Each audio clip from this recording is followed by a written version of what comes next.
War Eagle War Rapport family, I'm your host C Dub, and tonight we discuss transfer portal news, one guy withdrawing his name from the portal and what that means for the defensive line in terms of depth. And as you know, the NFL draft is this weekend, so we'll talk about the guys who have the best chance of hearing their name called this weekend. And also, it's going to be an end of an era at the War Rapport. More on that later on in the show. But for now, sit back, get your weight up, because tonight we enter the war room. Let's go.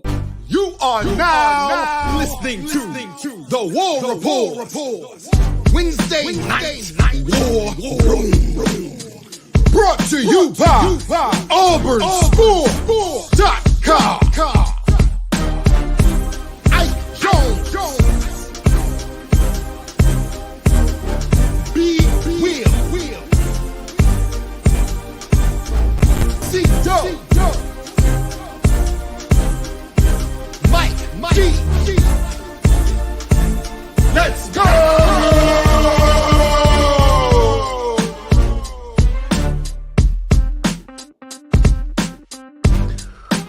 War Eagle, everyone. War Eagle. Welcome to the latest and greatest Wednesday night war room. And as you can see, we're all here. And we're glad that you're joining us for the Wednesday night war room, brought to you by show sponsor AuburnSports.com. You guys know what to do when you need your latest in terms of recruiting and all news Auburn related, Auburn athletics related. Head on over there. JG Tate and the guys do an amazing job giving you the latest. Also, guys, we appreciate you hanging out with us, whether it's live or on a replay. We need you to help us. Do us a favor, especially if you're on social media. You can share this video, please, using hashtag Get Your Weight Up. Help people find our content, find our channel, help us grow our community. Now, you need to become a patron. Someone's here to tell you all about it. Yeah, that's right. You need to jump on board. Y'all already know how we do, how we gets down. All right, guys. So I have a confession, right? So this is kind of sad for me to say, but yesterday I was working on some content for y'all, and I had recorded it and everything, and then I accidentally deleted it. And I cried a little bit on the inside after that happened. I ain't gonna lie, I shed a little thug tear. But don't worry, I am going to stay up tonight and re-record that content so that you all can have it ready. But become a patron so that you know what's up with all the things and happenings that we have going on with the War Report. $5.99 per month, not a lot, to get you some really great content, and we appreciate the support from everybody. The Lee County Humane Society is where you can go to support the animals that are out there that need shelter. The Lee County Humane Society is doing some great work, and we are trying to do our part. You can go to our website, thewarreport.com, and make sure that you go to click the link for the GoFundMe if you want to give towards that. We want to try to get out there and give them some money. Every single quarter, the War Report wants to send them some money. So as much as you can, make sure you hit that link and get us out there and get our goal met for the month. Every show, our guy Walt Taylor is here to give away something, and we haven't given away one of these in a while. I'm gonna give away a mug today because the mugs have been doing pretty well in the merch store. So y'all like to drink coffee and tea apparently, or bourbon. I don't know what you drink out of your coffee mugs. It doesn't matter actually what you drink out of the mug. Just know that you can get a War Report mug to do that. So we're going to give one of those away. Hashtag Get Your Weight Up in the comments. Again, sponsored by GWT2 Energy Consulting Services. The podcast is on and popping, and we have that podcast exclusive content for y'all. Make sure you are locking in with us on your favorite podcast platform. Those numbers are going up, and we appreciate you all for locking in with us. Just lock in with the War Report. Search for the War Report in all of your podcast spots, and we will be there giving you all the juicy nuggets. I haven't said juicy nuggets in a while. I'm giving away a mug saying juicy nuggets. I'm bringing back a lot of oldies but goodies today. As long as they ain't my juicy nuggets, that's cool. Yeah. Well, whatever. But yeah, make sure y'all lock in with us on that, man, and we will keep this thing moving. Thank you, sir. Thank you, Ike. Guys, hope you are doing well. Guys, are we doing well? I am as good as can be expected. You know what I'm saying? Awesome. Let's go ahead and get into it, guys. Let's talk about some of the news and happenings happening around the program. One of the biggest stories that related to Auburn football is there was a defensive lineman that actually entered the portal back in January. Marquise Robinson, who was a 4-star recruit in the 2020 class, I believe. He actually, I believe it's 2021, actually.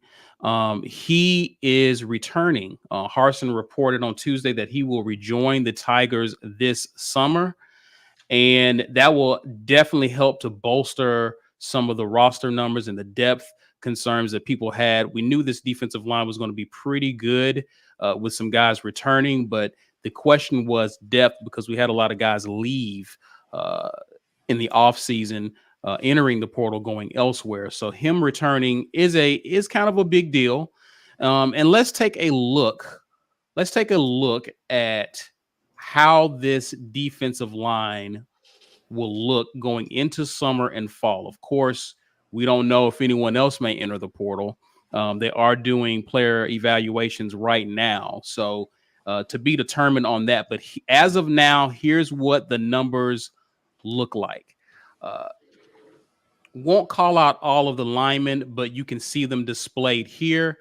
What's interesting to note here is we see Kobe Wooden is at the top. He's actually Pro Football Focus the highest rated returning starter, not just lineman but returning starter. The highest rated defensive player from last year is actually expected to go in the draft this weekend in Roger McCreary. But Kobe is the second highest rated defensive guy returning. We know how impactful he was last year. 41 tackles, 7 sacks, 26 hurries last year.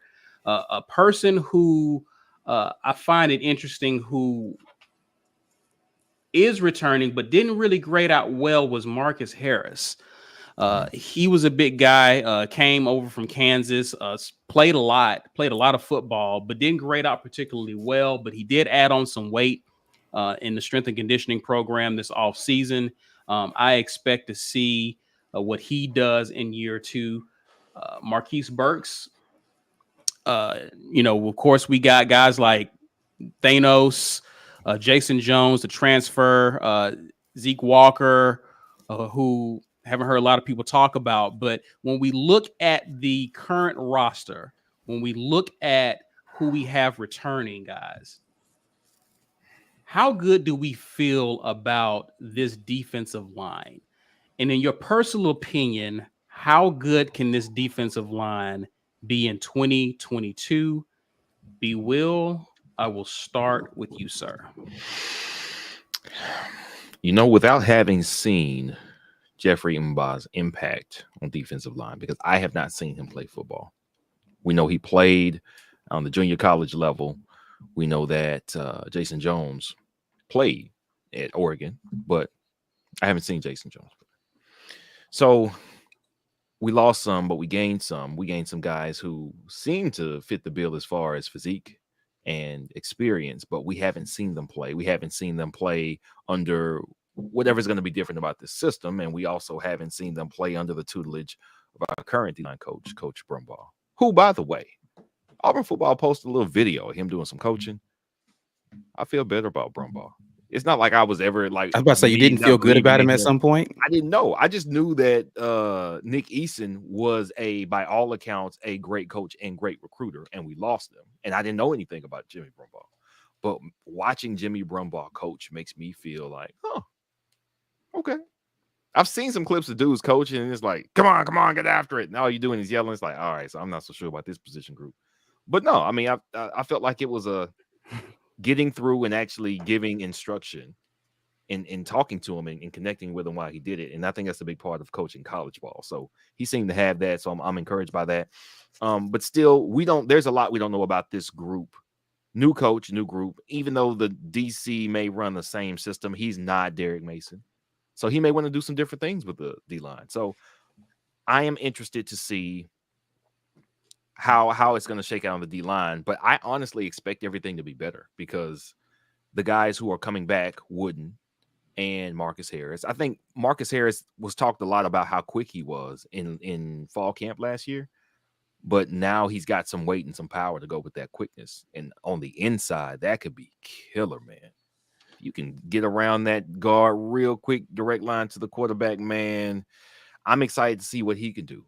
Again, I haven't seen Jeffrey Mba, so I don't know what he could look like. But Kobe Wooden has a lot to play for. He's in that situation that McCreary was in last year, which is, the eyes are on you. They think you're good already. You could have gone last year. Now it's about coming back and improving, getting from third round grade to a second round or a third round to a first round or whatever they had him at. I don't know how he graded out with draft evals. I think because of that, we've got, and Jason Jones as well, we've got at least 4 defensive linemen who should be very good to great. At least 4. And that's just 2 of the guys. That's more than, if we wanted to go all heavy, then we're good. We're going to smother somebody because we have experienced, mature bodies up front. And now that everybody's bought in, I don't have to worry about when the other guys come in behind them, are they playing with half their heart? Like Pegues, we know he did what he was asked, but he didn't even want to play defensive line. Did you want to be there? How much do you take to coaching if you're doing something you don't even really want to be doing? And that's not the question, is effort. That's human nature. Right. So the buy-in, I think, and we've talked about this for the last couple of weeks, and we can talk about it going forward as well. That's going to yield dividends that we cannot yet.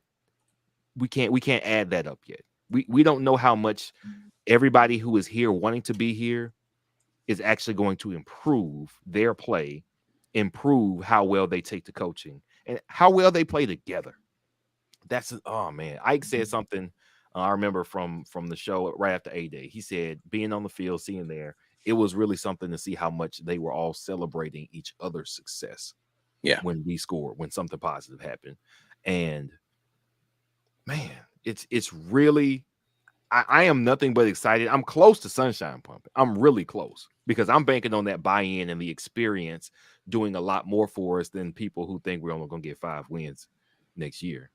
I think we're going to surprise some people, but the D line is going to be a big part of that. And again, experience and physical talent like this. You can't say enough about that. There are teams, think about like Oklahoma State last year, right? Before Derek Mason went there. Oklahoma State is not great on defense every year.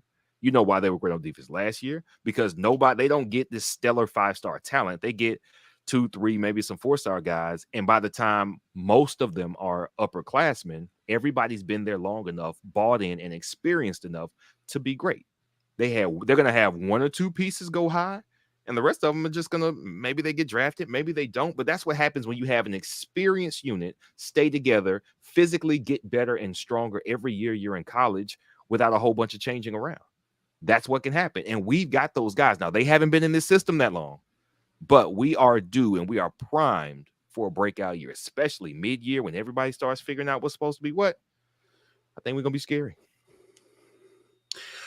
Mike G, talk to me, man. How excited are you knowing that this is perhaps going to be your most, other than the edge position, your most senior-laden team in terms of experience along the D-line with the talent we have? How do you feel about it? Can we pull back up the graphic? Yeah, for you, Mike G, of course. So I'm looking at this, and we got some newcomers. I'm excited to see Mba, obviously. I think that's the one most people want to see, how he's going to do. But also doesn't project as a starter right now from what we know. We had Jason Jones come over from Oregon. A lot of good things have been said about that young man, so I'm excited to see him. But ultimately, this can really be a strength. Marquise Robinson is the one that's coming back, right? The one that just that's correct. Portal. So that's correct. This could be a strength of our team this year. The linebackers backing them up are solid. I think we're in good shape there. But this is your first line, and you can have a really good defense with solid D-line play. When they're not allowing things to the second level, and coverage gets better. There's so many good things that happen when you have a solid D-line. And if you look at this, we're pretty young. I mean, it's not really a senior laden line. We've got some juniors in here. There's some promising freshmen. There's some sophomores mixed in here. It's a good mix, I think, of classifications as well too, to have experience and help build depth for the future. So I'm excited about these guys. Iniche Sledge, that's the guy that's the Carolina transfer, isn't it? No. he's a freshman. No. He's a freshman. Oh, I he's think a freshman. he came from Louisiana.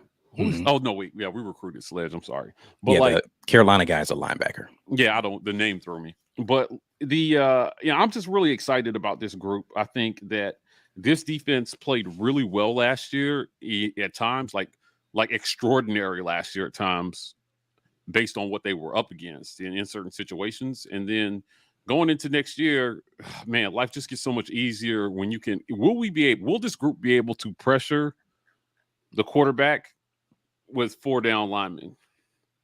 Like, can we get pressure with our front four without having to blitz linebackers and send corners from the outside and do all kind of crazy stuff? That's it. Defense gets easier when you can do that as well too. So I'm looking forward to seeing what it is that we kind of look like in fall camp, headed into that first week of the season. But I think this group has a chance to do that. Ike, your thoughts, man? Yeah, I think that this group is definitely poised to do some damage.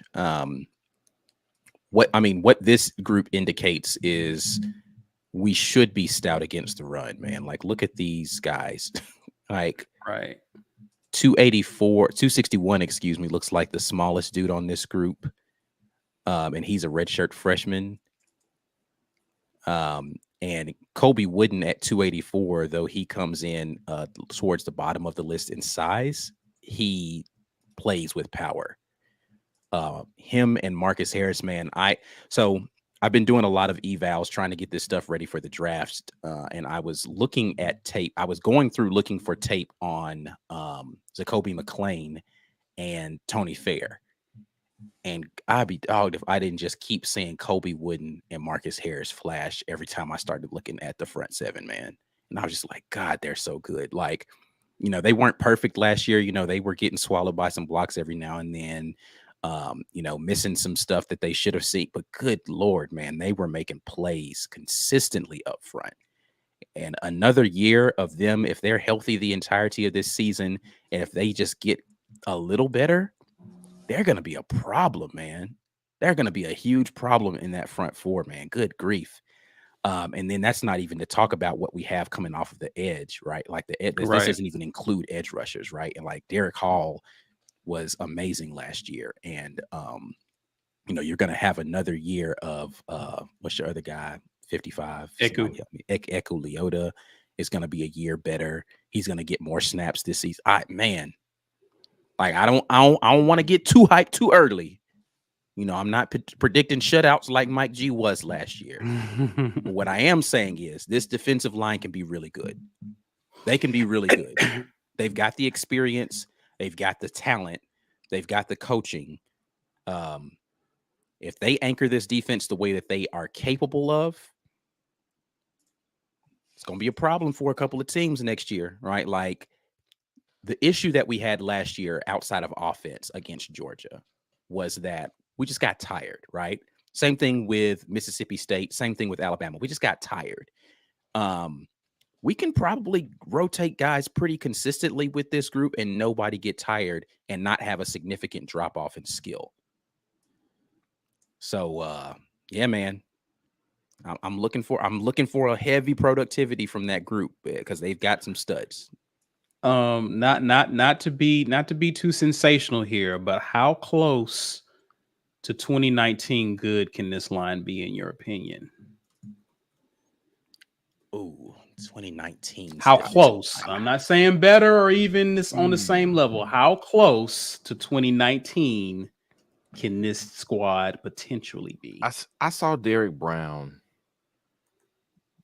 throw an offensive lineman into an offensive lineman who then fell into Joe Burrow. Yeah, play LSU. I don't think we have one of those guys on the roster. I would love to be wrong. Derek Brown he's a different kind of monster for sure. I Sure. think it makes me want to go back and drink retroactively to think about how piss poor our offense had to be at LSU and at Florida to lose us those games, because our defense dominated thoroughly all game long until, well, for Florida, they got tired and then Trask put up a couple touchdowns. But I don't think we have a difference maker to that extent. Like Derek Brown was like, we need the ball. Okay, I'm going to go get the ball from the inside. We're not talking about I'm going to beat you with speed and bend the edge. We know it's not everybody can't do that great, but for somebody to be strong enough and fast enough to get to your quarterback from the inside consistently, it's otherworldly. That's why he went top 10. And I don't think we have that difference maker. And I think that kind of allowed everybody else to be great. I don't think we're going to do it that way. If we are that productive as a defense, meaning we're limiting people in terms of yards and points, it's going to be because everybody is pulling their weight.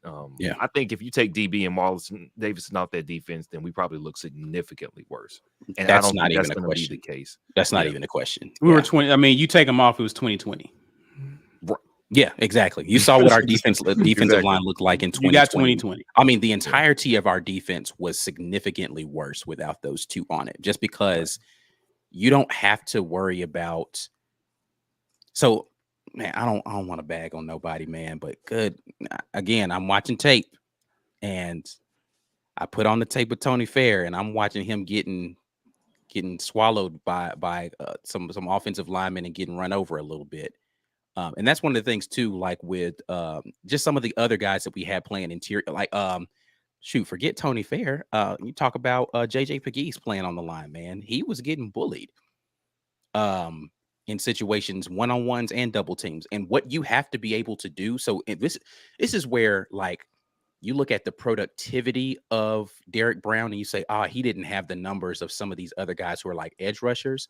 He was literally taking on double teams almost every play, but they weren't moving him. So it's like you don't get to go to the second level because you still didn't deal with Derek Brown at the first level. He was just he's occupying double teams, and if you put one dude on him, he was embarrassing that one guy. So it's like you had to, so of the 5 people who can block along here, 2 of them have to account for Derek Brown. That means linebackers flowing downhill easily. That means somebody else has got a one-on-one on the outside. He made that line so much better. Then you got Marlon Davidson, who they're moving from edge to inside and moving all over the place. And they're just trying to figure out where he is. So the options there are, if he's on the outside, you got to put a tight end over the top of him. So that occupies somebody who can't get into the pass game. You've got to put a running back in there to chip against him. If he's coming from the middle, do I devote another tackle and guard to him while the center and tackle are like, you understand? Like, now you've got 4 people to block 2 dudes. Mm-hmm. That puts our defense at some sort of numbers advantage every single down. Mm-hmm. It's just a different proposition when you can dominate up front in that way. And if we have close to that productivity, again, I watched Kobe Wooden. He wasn't getting double teamed a lot, and he was winning a bunch. Mm-hmm. Yeah. I watched Marcus Harris last year. When he wasn't getting double teamed, he was winning a bunch.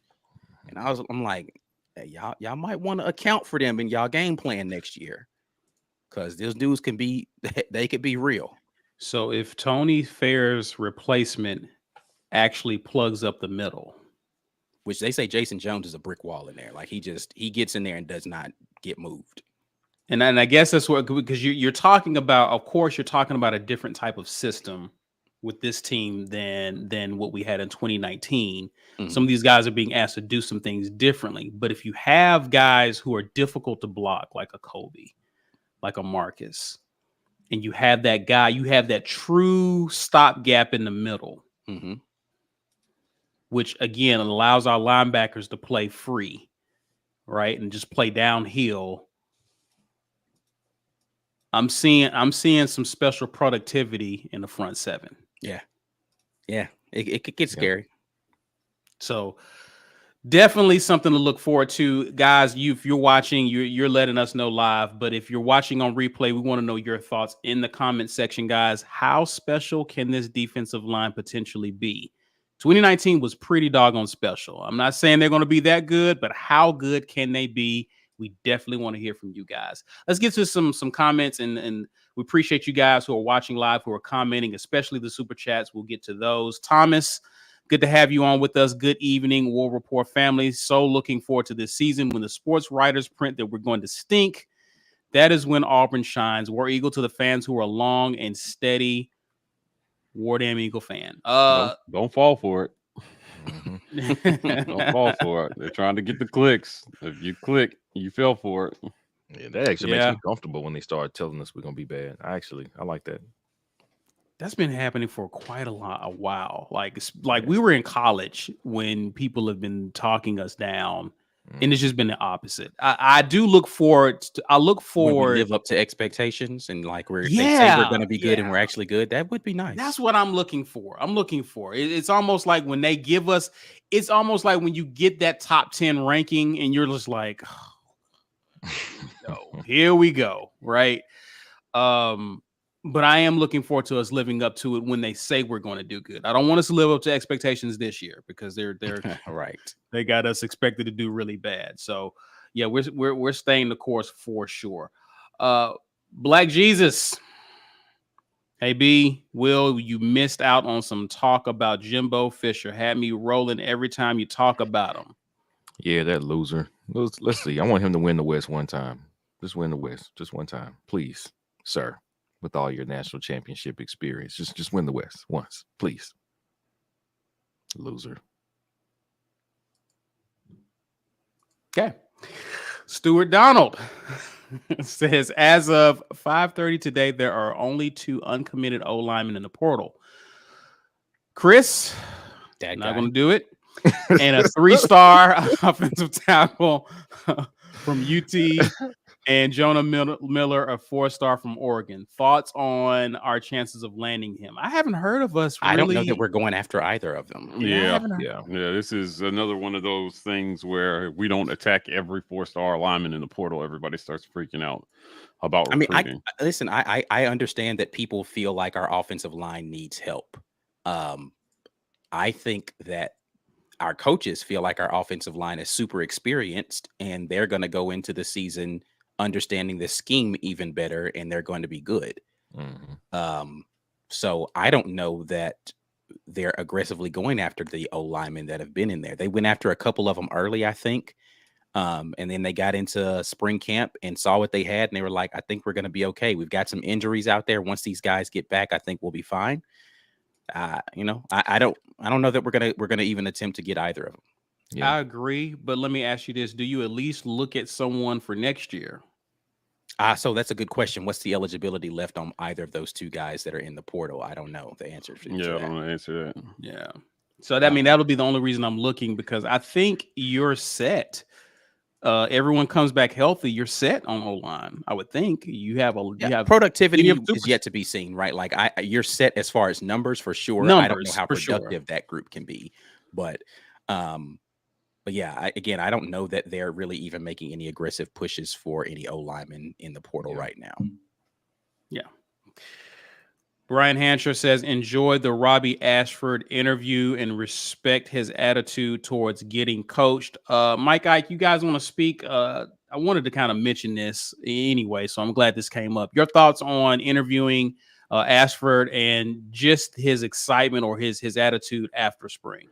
I don't know how I feel about Robbie anymore. He said Shed was the fastest on the team. He did say that. Oh, Robbie. Like he did say that. He's a little young to be smoking. It's not legal in Alabama. I think that's a Hoover high school bias. It might have been. I think that's a Hoover high school bias. Okay, all right. Well, that's a good one. That's a good one. Yeah. Other than that, it was. Did y'all give him gummies before the interview? Did y'all give him some gummies? No. I will not be responsible. Don't joke about that even a little bit. He's got the right attitude. I think he feels like he did extremely well this spring, made up some ground where he might have, and then he expressed that he's trying to get through the playbook, man. He's in there trying to get through the playbook and understand the system, and if you're going to get put on the field, the coaches have to trust that you know what to do, and that they can use you in every situation. So limited playbook knowledge means limited usage in certain situations. Robbie seems to understand that, so he's working hard, man. I've been impressed with his overall demeanor and maturity for still a relatively young guy that's come in. He hasn't seen the field yet, but like I'm hoping that we get to see, no matter what, we get to see some of him on the field this year in one fashion or another. Like if we don't see Robbie, it needs to be because the dude who started is leading us to the West title, right? Like that's how I feel. So we'll see. Like I said, I think he's in a good spot. He was very fortuitous for him that Calzada sat out a portion of the spring so that he could get those reps in and show the coaches. And the coaches seem to be very verbally supportive of him as well too, and saying things like, hey, why we brought you in here, right? We brought you in to compete, do the job, and you're going to get a shot. So Robbie feels like there's real competition happening in the QB room and on the team in general, and I believe him. So great interview. I always love talking. He'll be back. He'll be back this summer too before camp. So you guys will see a lot of Robbie Ashford. Indeed. Jazzy, we're damn y'all. Why didn't y'all tell me I wasn't a patron yet? You're a patron in our hearts. Hey man, you paying for like 100 patron memberships I mean, a month a day. The access I'm thinking like, though, but like I didn't know, honestly. I don't really like look at what level somebody's membership is. If they're a member, I'm thankful that you all are on board. But yeah, I didn't know, bro. I didn't know. I mean, you War Rapport family, as far as I know and can tell. So I wasn't tripping. But welcome to the patron family. Layden says, "What was Gus doing to bring those guys in?" He was talking about touch that. I don't want to touch that one. How good the D lines were, the D line recruiting was. Yeah, I don't know how much Gus himself had to do with that, but yeah, I'd say Gardner probably had a little more to do with that. But I think we all know NIL was NIL before NIL, though. Listen, that happens everywhere. I'm just talking about like what Kevin Steele. So here's the thing, and we talked about this. If you haven't seen the latest edition of Facts or Not, we talked about the potential for bringing in a wide receiver, and we can actually loop in that conversation we just had about offensive linemen into this. The thing about a guy, so when you think about how highly someone can get drafted at a specific position, offensive linemen come at a premium in the NFL. Like that is one of the places where outside of quarterback, it's quarterback, edge rusher, offensive lineman. Those are the three places where you could potentially be a number one overall pick and people feel like they're going to get their money's worth if they hit it right. Correct? Right. Why would you go somewhere at one of those three spots, offensive lineman, quarterback, edge rusher, that's not producing people who put people into the NFL routinely? Yep. If I want to be a number one overall pick, I need to go somewhere where I know that, because regardless of what you think about skill level could get you into the NFL. What gets you drafted higher? Who was that we were talking to about? I don't even know if it was on this show. Honestly, I might have been someplace else I was looking. They were just talking about the difference in how scouts see people on winning teams versus. It was Devin. Devin. If your team is winning, then the eyes are on you even more, right? So if your offense is out there being putrid, you could be the best person on a putrid team. People will always be like, well, how come you didn't contribute to that team winning more? You're going to want to go to places where the offense is going to be doing. That's why Oklahoma can continue to, they can be terrible every year if they make it into the playoff, but they're going to put offensive linemen in the league over and over and over again because that offense always looked good. Right. That's why Kentucky has started to do so well as far as O-line prospects, because their offensive linemen have been going to the NFL.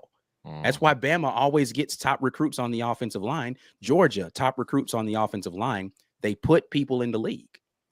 Right. So it's just got to be a thing where you've got to prove it on the field a little bit more as a team before those types of people start to want to come to your program. So with the defensive side of the ball, the defense was looking good. So defensive line recruits, I mean, again, a lot of how great that team looked was two guys, but the people who were around them in the secondary proved to be pretty good as well, but that's how it works. Right. Before we get to the break, I'm gonna do one more. Corey Weber says, "I am afraid to rely on Mba, French dude that has never played SEC ball, has really only played football a few years." Thoughts on this, guys? It don't matter. Athleticism is athleticism.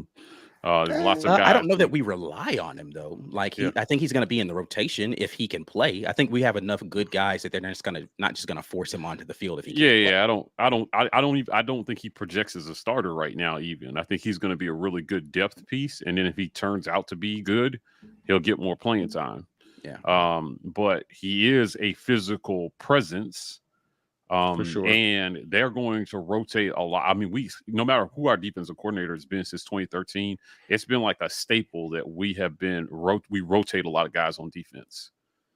So if you play defensive line, you're going to get in the game whether you're a starter or backup, as long as you can contribute and provide a solid performance. So he'll have his chance to show what he can do in critical situations. I have no doubt. I'm curious to see what his ceiling does look like. We'll see what he looks like once he gets back from he's back from his surgery officially. Right. Yeah. Well, before we move on, guys, be sure to get the thumbs up, like this video if you're watching live or on replay. We greatly appreciate it. We're going to pause to acknowledge the sponsors of the War Rapport. The War Rapport's Wednesday Night War Room is brought to you by our generous sponsors. AuburnSports.com. For news and notes on all things Auburn sports, head over to AuburnSports.com. University Ace Hardware, located at 2101 East University Drive in Auburn, Alabama, right across the street from the Auburn Mall and next to the movie theater. For all of your hardware needs, Ace is the place. And our giveaway sponsor, GWT2 Energy. If you want the best in the business at restaurant logistics, check out our friends at GWT2Energy.com.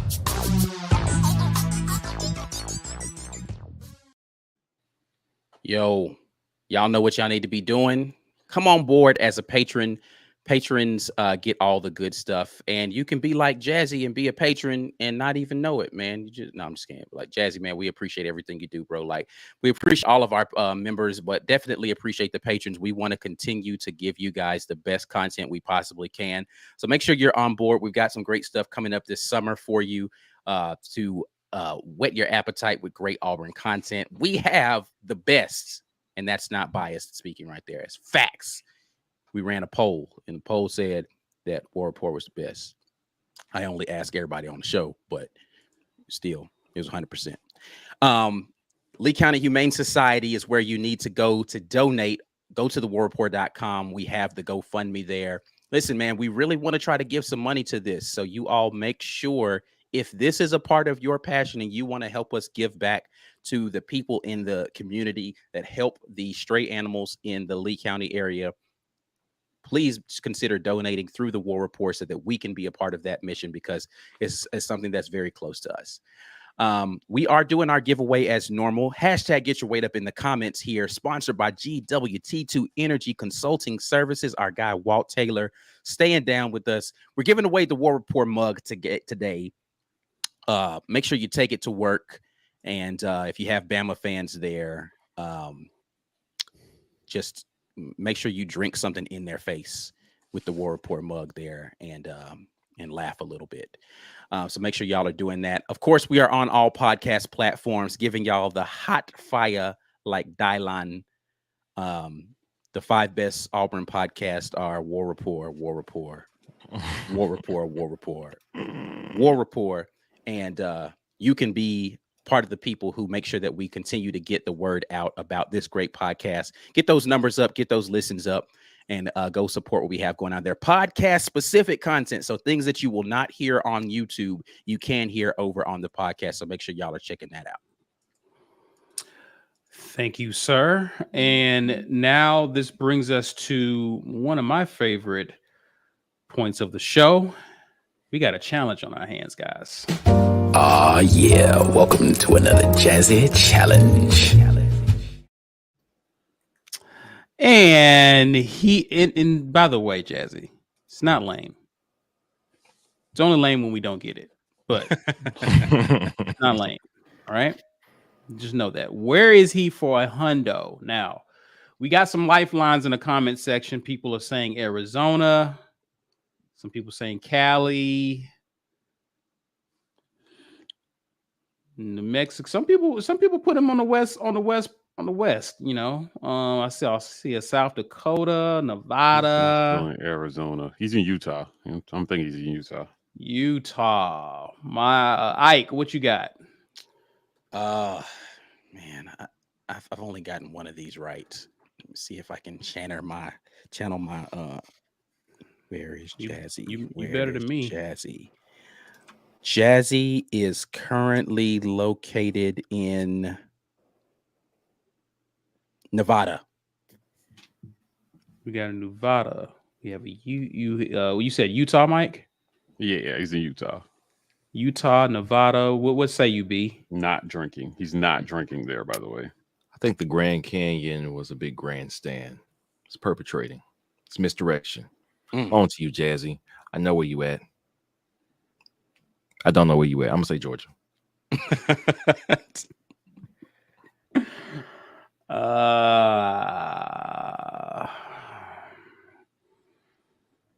I'm gonna go not as far east as B, but I'm gonna say Missouri.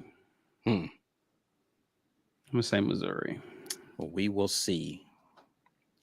We shall surely see. Real before we move on, I'm getting messages from you guys. It seems like some of our regulars are just like in timeout for some reason in the chat. If you're in timeout right now, we're definitely not doing that. No, we're not timeout. Like I get these messages. Really? Everybody in timeout. Yeah. It takes like 3 clicks to block a user. And Did we get? Did we get hacked? That's so weird. Sorry. Yeah, we're the free speech platform. No, Twitter is soon to be the free speech platform, right? I'm thinking about that. Hold on, I'm thinking. I'm thinking. I had to think about that one. It's relevant right now. Okay, yeah, gotcha. We're not trying to silence you. Unless you're Daryl. But we want to hear what you have to say. We did silence. Now that has Daryl. Yeah, if you don't come on here with a porn name or Daryl did it. Probably did. What's the Twitter hacker is Anonymous or whatever? He hired Anonymous to come get us. Hilarious. Yeah. Got an interesting question here from Thomas Jones. Says when Zach or TJ wins the starting job. Okay. Do you expect either the other guy to transfer? Does it depend on who wins? Yeah, Calzada's not going anywhere if he doesn't win. TJ has the most eligibility left, so it would make the most sense for him to leave. But he's technically got 3 more years. Yeah, I just don't know where because he'd have to sit a year if he transfers again. And I don't know that makes a ton of sense for him. So I'm going to say it's unlikely. I'm not going to say it's impossible. Like he could just be like, yo, I'm over this. I'm going to just go somewhere where I know I'm going to play day one, and go to an HBCU or, a group of 5 school or something like that. Like, I don't know. He could, but I think it's unlikely. And that doesn't make sense for him after being the buy-in guy at this point, being the most carrying the flag for the program to this point. He's been the most consistent. I'm going to do what the coaches asked me to do. So it wouldn't look good for him. I don't think it looks bad because he's not playing, right? Like if he's sitting on the bench, like why would you blame him for being like, I was bought in and I still didn't play. So it wasn't my attitude, right? Like that doesn't look bad. Right. Yeah, I don't think either transfers. I say it's unlikely. During the season. Yeah. Oh yeah, no. If it happens, it's going to happen after the season. Yeah. Right. Yeah. Right. Yeah. Especially if the guy who wins the job like just basically runs away with it. Oh like yeah. Anything could happen during a season. So even if one of them doesn't win it, similar to last year, injuries happen. Yeah. All kinds of things could happen. So, there's almost no chance that someone transfers in like the fall if they don't win this, because there's been rumors that Harson's going to be picking a starter in August. I don't know how much truth is to that, but if he names a starter in August or he puts out his first depth chart and one of them is number 2, are they leaving in the fall? That is almost not going to happen. Like so unlikely that I don't even know if it's worth talking about that particular scenario. But yeah. Appreciate the super sticker, Thomas. Also, Fuller Roberts says, do you think Harsin will open up the playbook a little more? I think that depends on who the quarterback is. That I'm about to say the answer to that is who is the quarter. Now, what I do expect, based upon what we've already been told and what we've seen in A-Day, is that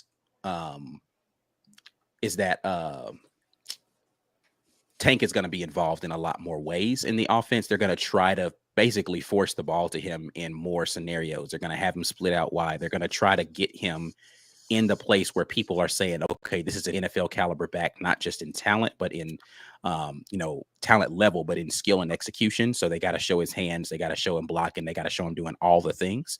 So I do anticipate that being a very heavy focus for the team this year. I do know playbook open. I do know Tank need to catch the damn ball this year. He had 4 drops last year. Yeah, and you know what? He didn't do a great job tracking that wonderful pass from TJ in the A-Day game either. So it seems as if Tank is covered, that's a tough running back catch to make. I'm not gonna lie. Yeah, it's a hard one, but if you're gonna be out in the pattern and the throw is going to be that good, like he couldn't even find it. Like that's I could find it, but the guy made a good play on it. It seems that when a body is on Tank, he's not a great receiver. I mean, he's not a receiver. So I don't even think that's necessarily a big knock on him. Maybe there are some elite running backs who can kind of double as receivers when they're out in a pattern, but that's something that he's got to work on. And I'm with Ike. I think purposefully they are making Tank more draftable this season. I'd say if there's anything the offense is going to be, it's make Tank more draftable. That's the goal of the offense. Oh yeah, he wasn't dropping bombs last year, so he need to catch the ball. I mean, that's to Mike's point. He dropped a lot of very catchable passes last year. Yeah. I was arguing with somebody about this today over on the old bunk. Apparently, there's a guy on Twitter, SEC Stat Cat. You guys seen this? Like Clark. Oh yeah, he's got some good information. If you like betting. I don't do his his record keeping is suspect at best. He put in that we had 46 drops last season. He must have counted that one game where we had 18. He had Kobe. He had Kobe with 15 drops on the season and Shed with 6. And I was like, what? 15 drops? I don't know if you understand how ridiculous that number is. That's one of the worst wide receivers in history. 15 drops. 15 drops in a season. I don't even know that you could not even start. Some of the worst teams didn't have drops in the teens. Yeah. And you're saying one dude did. And the people were like, that sounds about right. I was like, only if you don't understand what a drop is. 46 drops on the season. I was like, what? I was like, 15 drops. I was like, do you guys understand how ridiculous that number is? 15 drops means you don't have hands. What's that film? The dude playing second base in baseball, but he had no arms. With scissor hands out there trying to catch footballs. I'm like, what? Like, come on. Just some common sense. Like, there's no way a dude should have 15 drops and still be playing. Yeah. Right. Unreal. I could not. At least on pass plays, right? I mean, he's probably one heck of a blocker. And definitely the quarterback's not going to continue to target that guy. If he's dropped 15 passes, balls, unless he's getting targeted like 130 times in the season. He had 77 targets. 44 catches and 15 drops. Give me a break. I was like, this. The guy was like, you don't consider Clark Brooks a reliable source? I was like, nah. If he's got 15 drops for Kobe, 6 for Shed. I mean, and it was only those 2 he got wrong. The rest of it lined up with Pro Football Focus, but somehow he added 13 drops between the 2 of them. You produce 16 drops on film for me. Right. Like, where are you counting those? And I want to see the play that you're like, these are the 15 drops he had last year. Oh my God, I can't. And I was like, and we actually broke down all the film after every game too. So I was like, there's no way that number is right. I don't remember 15 times calling out Kobe's name for dropping the ball. That dude, he must have got lazy, put a typo in and just was too lazy to correct it. That's all I could think. about 15 drops. Like, no wonder he transferred because Harsin looked at the film and said, "You had 15 drops, bro. You out of here." Right. Oh God. 15 drops. Yeah, Give me a break, man. Come Whistly, on. like maybe he's considering that when he fumbled the ball at Penn State a drop, so he dropped the ball on the ground. Yeah, at one listen. time. Like I just don't understand how you get to 15. During the Georgia game, there were a bunch of passes that fans thought were drops that were not drops because those balls were poorly thrown. Right. Even if you count all of those, they don't add another 12 to the total that Kobe had on this season, bro. Like, I was just like, yo, wait, so what's the accurate number for Kobe? It was 7 drops on the season. 7, maybe 8, depending on who you ask, because there was one, I think it was during Penn State, that was questionable. Mm-hmm. Like it wasn't. We reviewed the film. We're like, I could go either way on whether that's a drop or not. Yeah. But just because the ball hits your hands, it doesn't always count as a drop if it's not a catchable ball. If you make a circus effort to get your hand on the ball and you don't catch it, that's not recorded as a drop. I still but you're still telling me there's another 7 of those on film somewhere where Kobe's being a contortionist and doesn't come down with it. Yeah, 7 to 8. Like what? Come on, man, dude. That like, means he was use being your extra brain. friendly to the QB and knocking it on the wide receiver instead of the QB in those cases. I said I just want to see the film on it. Like I'm not going to discount it. Show me 15 on film. Yeah, we saw it. You know it's not there. We did it. We broke it down. Maybe my memory is bad. Maybe my memory is bad. No, it's not. I was just like, bro, like what you looking at? 15. It felt like 15 sometimes. I ain't gonna lie. Not from Kobe. Conversion. Not from Kobe. I'm talking about the impact. Third down, hands on the. Come on, man. StatCat must be a Bo Nix fan. He was recording. It's like, can't put this one on Bo. It's gonna have to be Kobe. It's a drop. Bo's adjusted was like 90% on SEC StatCat. No way. Jazzy Joe says, I gave y'all hints. I'm still in Arizona. I should have took it. No, I almost said that. I was like, that's why I said Utah. I was like, maybe he's like one state over. Okay, so this is a War Rapport family challenge. If the chat can tell me who's the best sport, that's okay. I started seeing people putting the War Rapport. I was like, what? Very generous of you, sir. Thank you, sir. I'll super chat 400. I need 15 correct. Thank you, sir. And thanks to those in the chat who made it. This is like an acceptance speech. I want to thank all the people in the chat who helped us get a super chat. Wait, is this SEC Stat? Are you StatCat? Yeah. No. If this is you, seriously, like no jokes aside, are you show me the film. I swear to God, because if you watch the show enough, I watched all the film after every. Show me the film of the 15 drops that you have recorded, so we can look at them. I would love to do a watch the film session with SEC StatCat where we talk about what's a drop and what's not. Yeah, he couldn't work at PFF. I know that. He'd be fired for shoddy work on the first day. I've seen some people. They have his picture of his face on the front door. No, we can't interview you. Now, to be fair, after the Georgia game, they did have us with like 8 or 9 drops. Okay, all right, bro. I was like, please. Y'all riled up. I was like, let's. I was like, you remember your patron? I said challenge.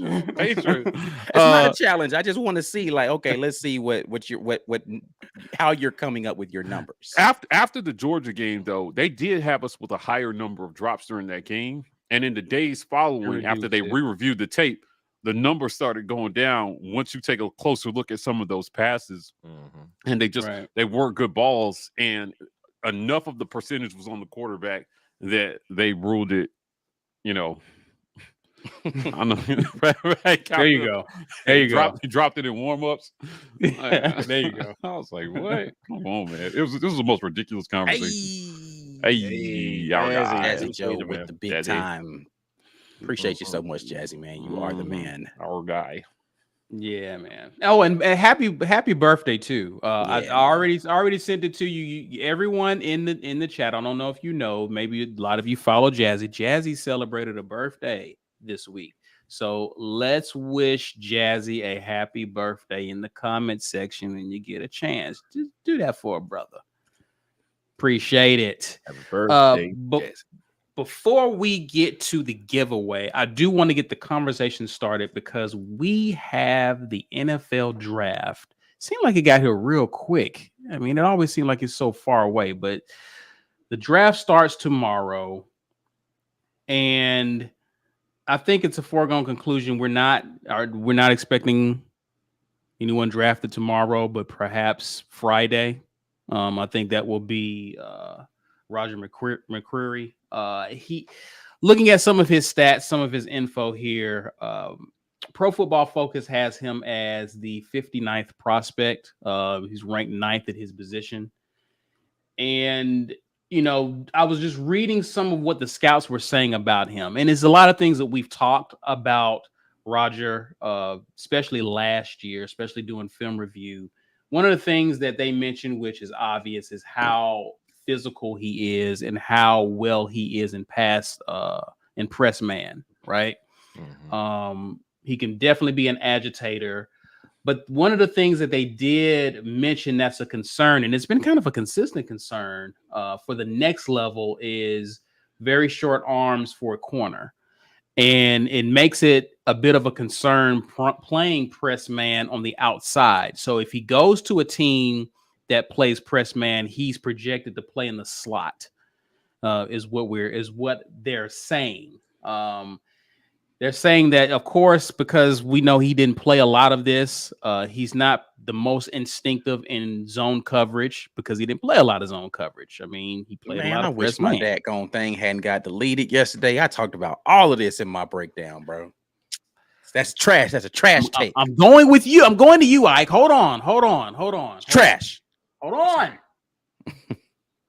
Hold on. They talked about, that was a few of the things that they mentioned. I'm trying to say, what are some other items that they say? They noted highly disruptive against Bama, clearly. That's one of the things the NFL.com mentioned as a strength for him. Allow separation at the break point. Some of the things that they noted. But Ike, can you give us a preview of this video that you're going to resurrect from the dead for us to give you kind of a high level of your thoughts about Roger? Yeah, Roger McCreary is good, bro. Like, so here's the thing. When you're doing a breakdown, or when I'm doing a breakdown on a player, I like to watch more than one game. So what I try to do first is go and look at who the matchups are. Like, where are the teams that are going to have highly touted wide receivers? Did our guy match up with them, right? So you look at Penn State, and then you go look at Bama because the quarterback's so good.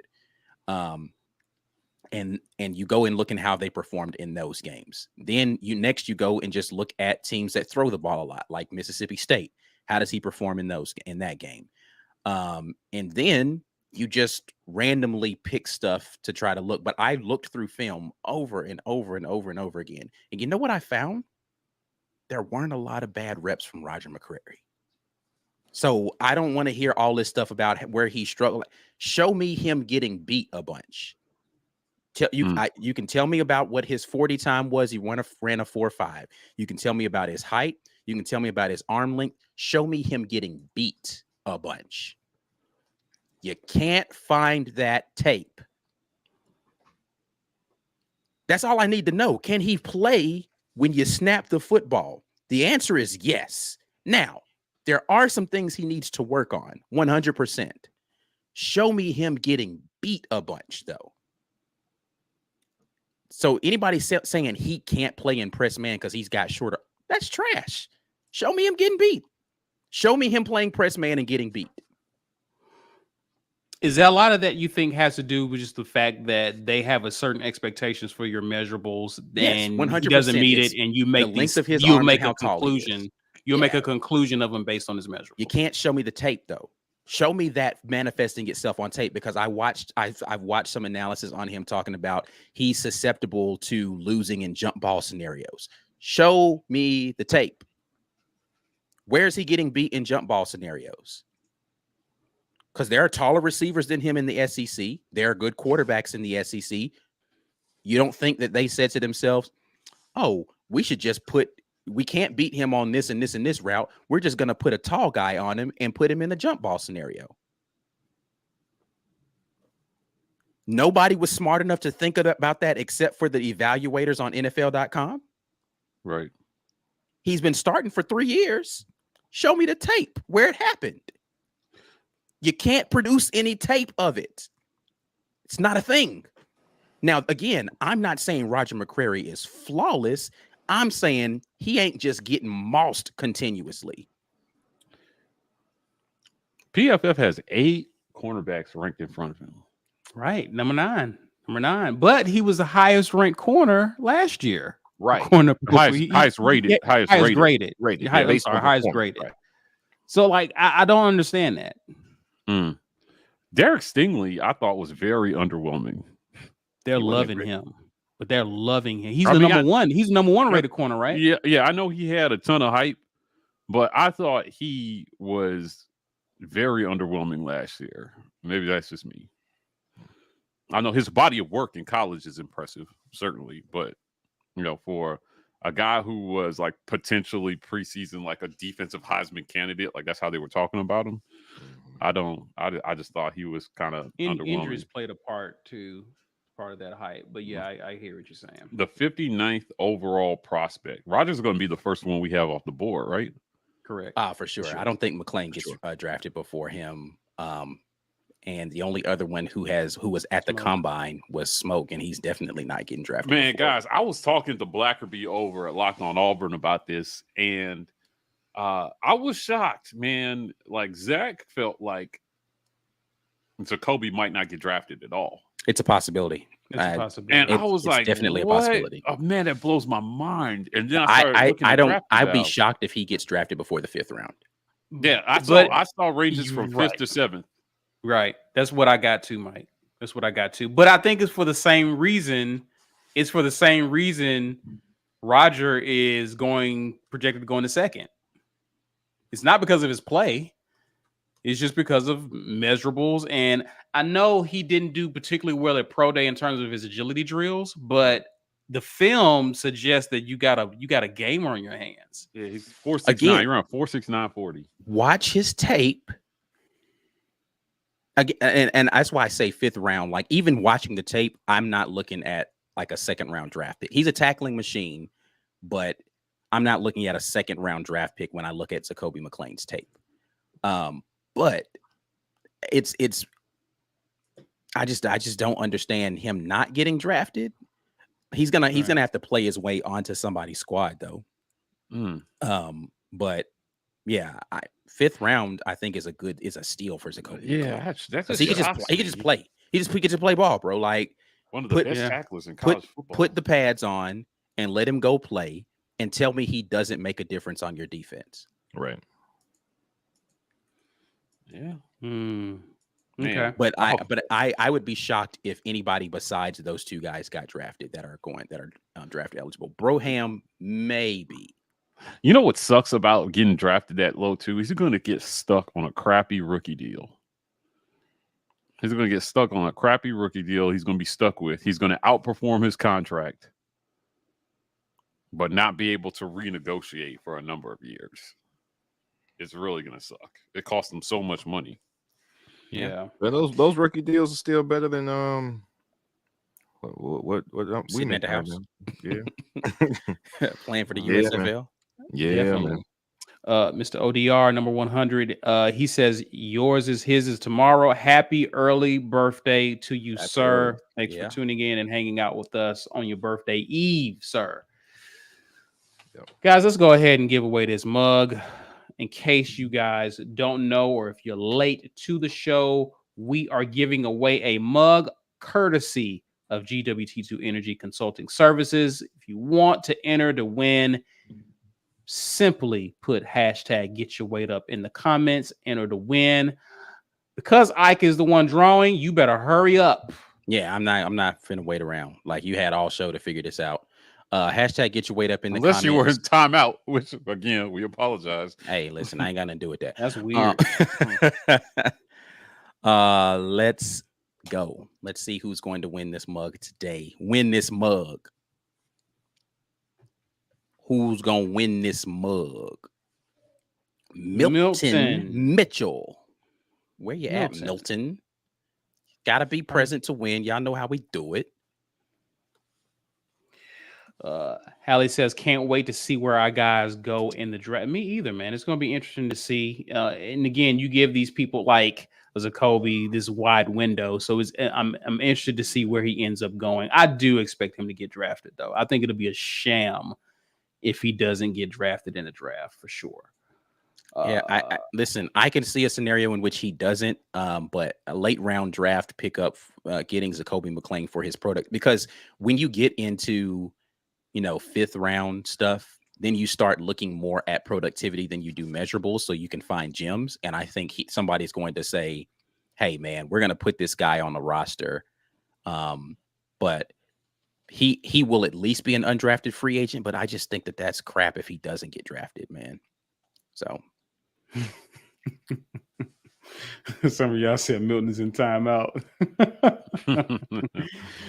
Lisa says she saw her name. Hey, That's at least a you did start. do that. John says, I was with some AU guys at the XFL tryouts in Tampa before COVID. I spent a lot of time with scouts there. The 40 time is insanely weighted. Yeah, man, they put a lot of stock in it. Yeah, I mean, game speed is important, man. Like, because look, everybody can run at that level, right? Mm-hmm. Like, even if you were good in college, like the good players are all the faster. Like, because the thing about it is you're not going to guess right every time, even if you have really great instincts. Being able to make up for it and get there is important. But being really instinctive is important too, man. Like knowing where to be so you don't have to be the fastest player on the field is invaluable sometimes. Being really smart can make up for a lot of things that aren't good in measurables. And Jacoby McClain, listen, man, again, turn the tape on. Watch him point out where he thinks the play is going to go and be right. Watch him always be around the ball. Find me bad reps of Jacoby McClain. Now, in pass coverage, he's not great, right? Like I think that hurts him too. That hurts him too. And that's the biggest thing for his speed, because he takes really, not always good angles, but he takes good angles a lot of the time. He has good anticipation. He's good in the run game. He's very willing to like take on a 300-pound dude and just smash into him, roll off of him, and get a tackle. He can play between, like, he was undersized to be playing a middle linebacker. Honestly, he's outside linebacker size. He's middle linebacker speed, middle linebacker instincts. So him playing on the inside probably allowed him to do things that he was better at. But in the NFL, they don't think that translates because they want some big, Ray Lewis built dude to be on the inside. So they're going to want to put him on the outside, but he doesn't have the coverage speed or skill to cover tight ends routinely. And so that's what they're looking at, is like, how does he translate? But man, again, he's just good, man. He's just really good at playing football. So like, why not put him on your team and give him a chance? Yeah. Well, listen, before we continue talking about Auburn players who are looking to get drafted, let's take a moment to acknowledge another show sponsor, Rogue Shop. This segment of the War Rapport is brought to you by RogueShop.com. If you're in need of high-quality, all-natural herbs and extracts that contribute to a happy and healthy lifestyle, Rogue Shop is the place for you. With a variety of products that contribute to a healthy sleep, lower stress, and a happy mood, Rogue Shop has you covered. Visit RogueShop.com and use code RAPPORT today. Tell them the War Rapport sent you. Hey, Rogue Shop. Please visit RogueShop.com. That's RogueShop.com. And not TheRogueShop.com, because that will take you someplace where your orders will not be taken. So, RogueShop.com, code RAPPORT, 10% off. They still got 30% off post 420 special on some of the good stuff over there at Rogue Shop. But Richard has been telling me that you guys have been going there and buying stuff. Please support us by supporting our sponsors. Rogue Shop is an amazing sponsor. Happy birthday, William. Hey, happy birthday, William. Enjoy yourself, sir. And thanks for spending it with us, man. We're honored. Let's finish talking about another guy. We talked about the first two ballers, and McCreary and Jacoby.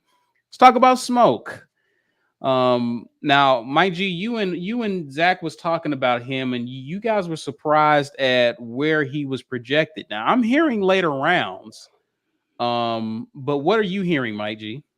Yeah, Zach and I talked about it. Apparently, Smoke is making some noise, and the scouts really like his measurables, and I was shocked at that. There were a lot of things during this conversation that I was shocked about because I felt like he was very inconsistent in coverage at times, and apparently he's got a chance to make some noise in the mid rounds of this draft.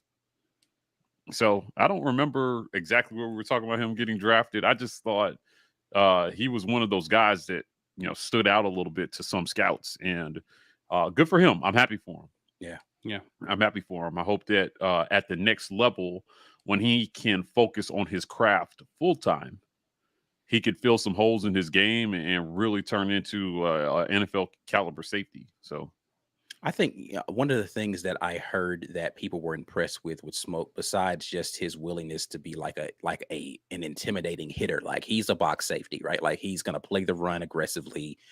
He's not scared to go and tackle and hit. But just his love for playing football enough to go out there, even though he knew he was going to the draft, to go play the bowl game. He was just like, man, it's a football game, right? Why are we going to play? And I think people just were like, oh, this is a guy who, if I get him on my team, he loves football and he's going to come in here and he's going to work. So I think a lot of NFL scouts loved his love for playing football. And that impressed people. So like you said, good for him. I can't be as glowing in my praise for Smoke when I put on the tape of him. There are some things that he does really, really well. He's a really instinctive player. Mr. Pick Six. Listen, he understands what he's doing out there. He looked lost last year, but he was learning a new system. He was trying to figure it out a lot early on the fly. So I attribute some of that to just not understanding what the assignment was on a particular time, because that's what the offense's job is to do. They're going to shift something in their alignment and make sure that you aren't lined up properly so they can take advantage of that. But when Smoke is able to play fast and he's able to be instinctive, he's really good, man. He's really good. The thing that he has to work on is just not lowering his head and wrapping up when he comes to make the big hit.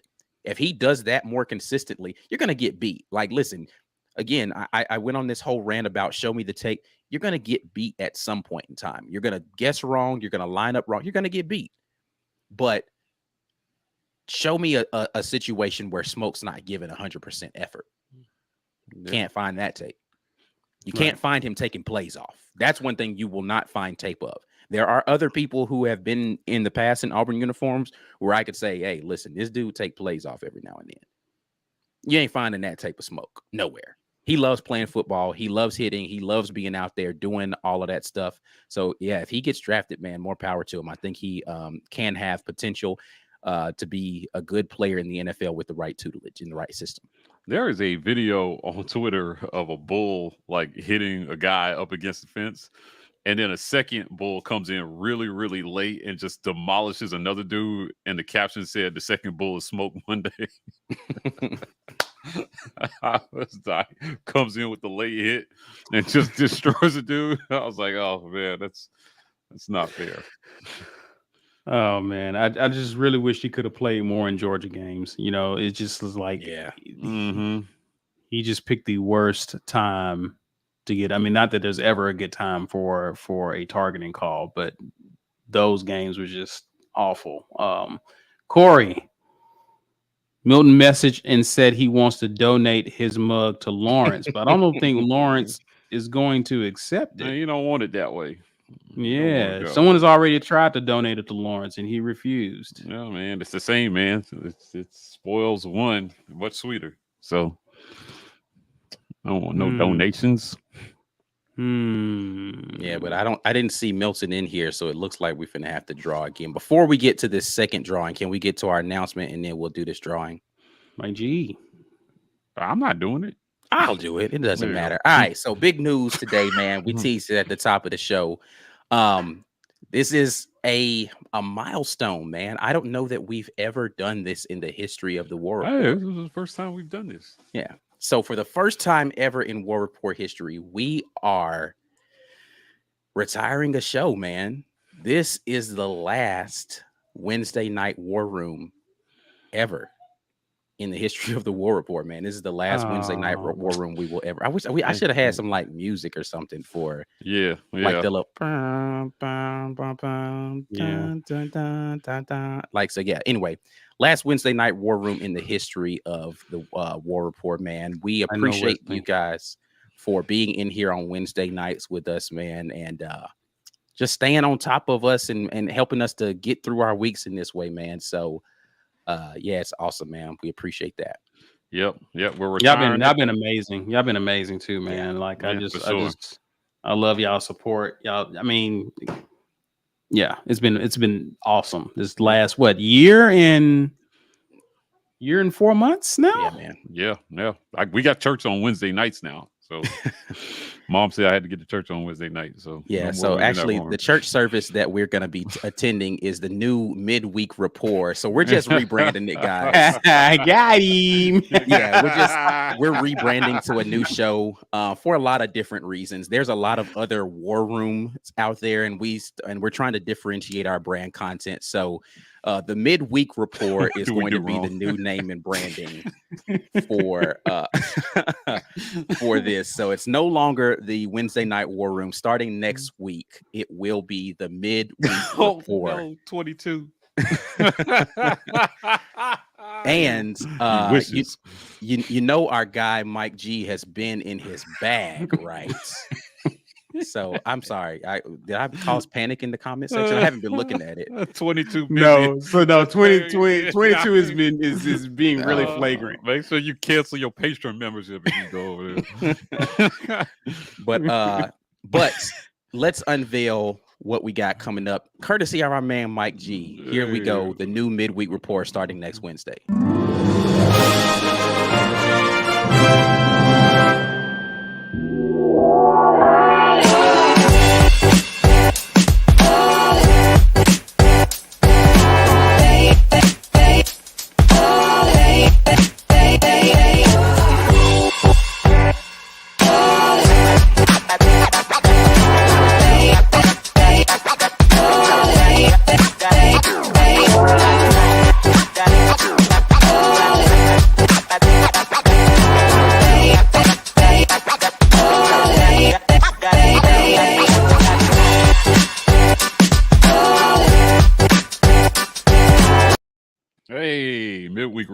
Midweek report coming at y'all starting next Wednesday. Some more formatting changes to it as well.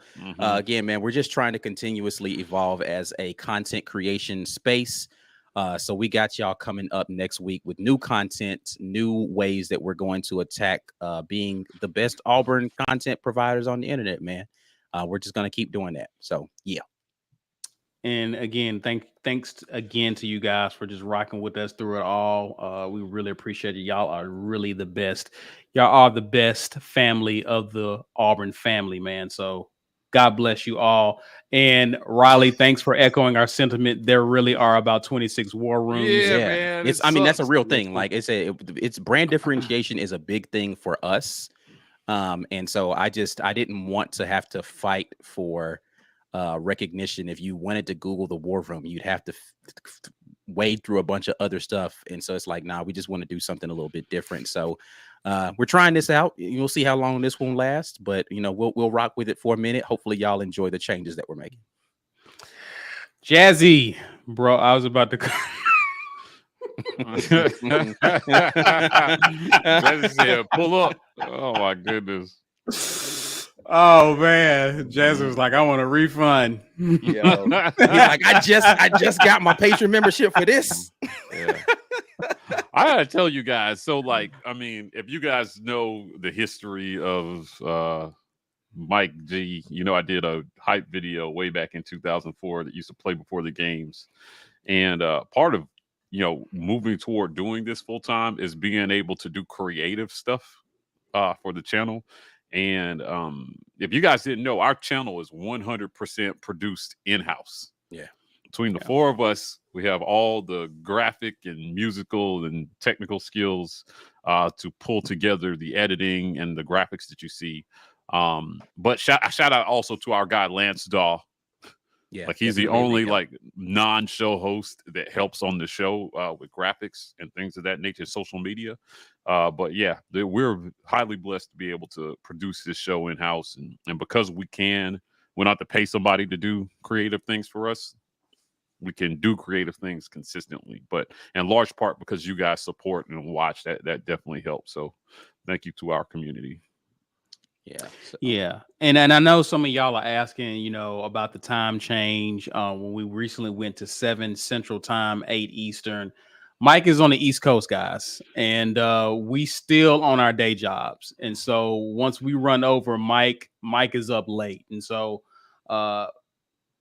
we moved it just so that Mike can be functional in the morning on his right. day jobs. He still got a day job, right? So we got to wake so up we in get the morning. Yeah, so a lot of it is that me, Bill, and B. Will and Ike, we on the Central, but it was getting rough for Mike, and he was struggling. So the move was because of that. But listen, we get to a point to where we really begin to produce more content. We can make some adjustments for you guys when we where we want to be. So we appreciate your support. Continue to share this video, all of our content with your friends. I hear people saying, hey, man, I tell all my buddies about y'all. We appreciate that. Keep doing that. The War Rapport is definitely continuing to grow. So, guys, you got anything else? We got to pull for this daggone Oh, thing yeah. again. Oh, So, yeah. Milton didn't show up. Oh, So, Milton. sorry. Don't email me later, Milton. Sorry to this man. I'm hitting it again. I saw Lisa's name again. It was early. Yo, boom. Rustin. Rustin. Are we doing alliterative names today? Milton was Milton. And Mitchell. he just put in. So I know you're here, Rustin. Yeah, Milton Mitchell and Rustin Robinson. So today is just the names that are alliterative today. So if you didn't have an alliterative name, you didn't have a shot, apparently. Let's go. So that mug is yours. So you already know what you need to do. You need to be emailing us business@thewarrapport.com. Just your address, because there is no size for the mug. Well, there are 2 different sizes for the mug. So if you want a bigger mug, I guess you could say I want the big one. But make sure you say pause before you say that. And then that's what she said. Then you can email us your address and then we'll get that mug out into the mail for you. Before we get out of here, I hit him with some announcements, sir. For sure. You already know. Listen, I've been telling y'all for a while we have some changes coming up. We have some more big stuff coming up. That's not the only announcement that we've got coming, man. During the month of May, we're going to be dropping some pretty big announcements, I think, for us that are going to help us stay in progression. So you got to stay tuned for that. But our patrons are going to immediately feel the impact of some of these things. So you want to get on board with your patron memberships, $5.99 per month. Supporters, we still got y'all too, man. We're going to be making sure that you get some wonderful things popping off there. Lee County Humane Society is the place that we are supporting with our dollars right now. So go to thewarrapport.com and hit the GoFundMe link to be able to donate to that. If you did not win something today, the merch store is there all the time, thewarrapport.com. You want to go and look at the catalog, see all of the things that we have available there. We got a ton of stuff, shirts and mugs and hats and bags and jackets. Actually, I just got word that the Letterman jacket that we have is actually going to be discontinued by our distributor, unfortunately. So if you want to get that mug, you need to go ahead and do that before it sells out completely, because that will be coming up soon. And again, we are on podcasts, man. We are all over the place giving y'all content, more content to come. We've already recorded some great stuff that's going to be dropping on podcasts soon. Again, we are doing podcast only content. You can hear some of this stuff that is on YouTube on podcasts for those of you who like to be listening to the War Rapport in your car and you don't want to have to pull up the YouTube and make sure it doesn't time out and all that nonsense. But if you want that podcast only content, you got to get on board with the War Rapport podcast. Everywhere you check them out, we are there. Appreciate y'all so much. And I believe, if I'm not mistaken, there's some kind of draft thing going on for the NFL draft tomorrow on Prize Picks. So our sponsor, prizepicks.com, you can go and put some stuff on, like where people are going to get drafted and something like that. Yeah, you can put in props on first QB off the board. Like they have a bunch of like draft props. I was going through these with our girl Brandy Mack that joins us on podcast. She's Brandy Mack on Twitter. Check her out. But Brandy put in some interesting bets on the draft. I think she got like 10 or 15 like different bets in on draft things. But so they've got some interesting props there for you guys to go check out. If you just want to, if you've done your draft research and you think Malik Willis is going to be the first QB off the board, throw some dough on it. Yeah, so that's going on right now on Prize Picks. From now until they call the first name on the draft, you can go and get be a part of that. So go hit that up, man. Again, if you guys are you just like to have different interest in certain stuff, Prize Picks is a way to be able to do that. So and then of course the NBA playoffs are still going on right now, so there's a ton of things going on in regards to games being played. There's baseball stuff out there right now, so you can still, even though we're not doing a ton of things in regard to Auburn sports with that, Prize Picks is still a place to go. And make sure you use code RAPPORT if you're signing up. Jazzy says, y'all are awesome. I'm speaking for everyone here. We really appreciate y'all. We really do. And Jazzy, we really appreciate you guys. For sure. Because yeah, without you guys, we're just some people sitting here talking to each other on camera. And we used to do that. Yeah, we did that for a while. And it was still fun. This is more fun. Absolutely. Some things are happening behind the scenes too, guys. So we're growing. Yeah. And our community is a big reason why. So in the coming weeks, we have some partnerships that we're going to announce and some growth things that we're gonna announce. So new show intros are just the tip of the iceberg. It's preparing us for that next level of the War Rapport.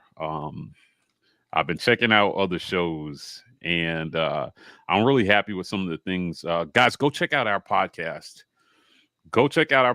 We dropped one this morning with Allie D, talking about, we cover some things that maybe we don't get to on the show. Gymnastics, we're trying to spread the content out to maximize this time for you guys and give you guys more time to interact. So as we reformat the show, we're going to be putting content on other forms of the War Rapport, and the podcast is going to be one of them. So please go check out our podcast. It's grown. We're trying to grow that just as big as what we're doing here in audio format. So please go give us a listen.